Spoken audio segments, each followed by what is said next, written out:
Praise the Lord.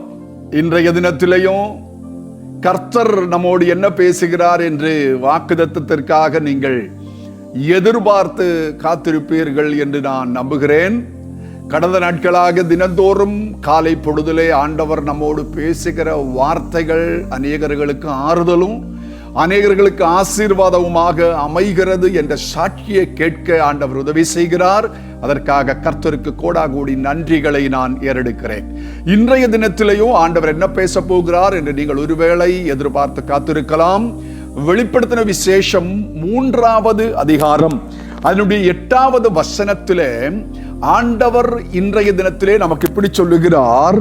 அதனுடைய 2வது பகுதி, திறந்த வாசலை உனக்கு முன்பாக வைத்திருக்கிறேன், அதை ஒருவனும் பூட்ட மாட்டான். இன்றைய தினம் நமக்கு முன்பாக ஒருவேளை இந்த காலை பொழுதிலே சில வாசல்கள் நமக்கு முன்பாக மூடப்பட்டதாக தோன்றலாம், அடைபட்டிருப்பதாக ஒருவேளை தென்படலாம்.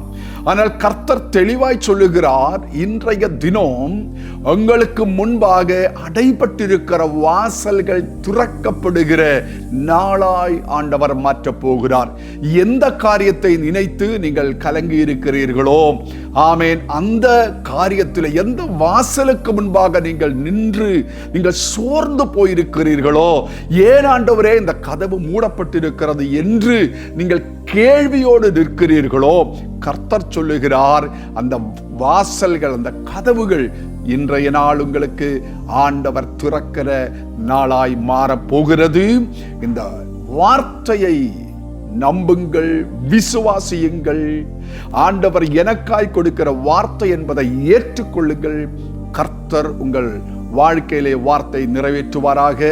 நாம் கண்களை மூடி ஜெபிக்கலாமா? எங்கள் பரலோகத்தின் பிதாவை, உம்முடைய நேசகுமாரனாகிய இயேசுவின் நாமத்தில் நாங்கள் இந்த வார்த்தையை கொண்டு உமக்கு முன்பாக வருகிறோம். வசனத்தை சொன்னது, வார்த்தையை சொன்னது, வாக்குத்தத்தத்தை கொடுத்தது நீர் ஆண்டவரே. நீர் அதை நிறைவேற்ற வல்லவர் என்பதை நாங்கள் நம்புகிறோம். இன்றைய நாள் எங்களுக்கு முன்பாக அநேக வாசல்கள் திறக்கப்படுவதாக என்று ஜெபிக்கிறோம். இந்த ஜனத்தை பிதா, குமார, பரிசுத்தாவியின் நாமத்தில் ஆசீர்வதிக்கிறேன். இயேசுவின் திருநாமத்தில் நல்ல பிதாவே, ஆமென், ஆமென். கர்த்தர் உங்களை ஆசீர்வதிப்பார். உங்களுக்காக புதிய வழிகளையும் வாசல்களையும் ஆண்டவர் திறப்பாராக. ஆமென், ஆமென். God bless you.